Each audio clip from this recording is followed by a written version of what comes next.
1000 கோடி அளவுக்கு டாஸ்மாகில் ஊழல் நடைபெற்றிருப்பதாக குற்றஞ்சாட்டி பாஜக சார்பில் நேற்று சென்னையில் உள்ள டாஸ்மாக் தலைமை அலுவலகத்தை முற்றுகையிட்டு போராட்டம் நடத்த பாஜகவினர் திட்டமிட்டிருந்தனர்.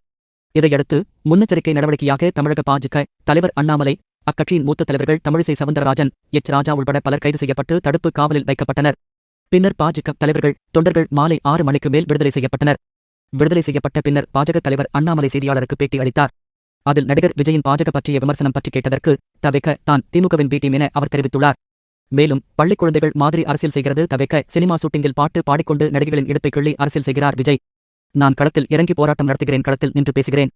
தமிழக வெற்றிக் கழகத்தின் தலைவர் என்ன வர்க் ஃப்ரம் ஹோம் அரசியல் செய்கிறாரா? விஜய்க்கு 50 வயதில்தான் அரசியலில் வரவேண்டும் என்று தோன்றியதா? 30 வயதில் இங்கே சென்றார். நாடகம் பண்ணுவது விஜய்.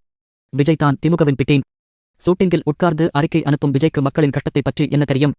சினிமாவில் புகைப்பிடிப்பது, மது குடிப்பது என நடிக்கும் விஜய்க்கு டாஸ்மாக் குறித்து பேசுவதற்கு யார் உரிமை கொடுத்தது என அண்ணாமலை கேள்வி எழுப்பினார்.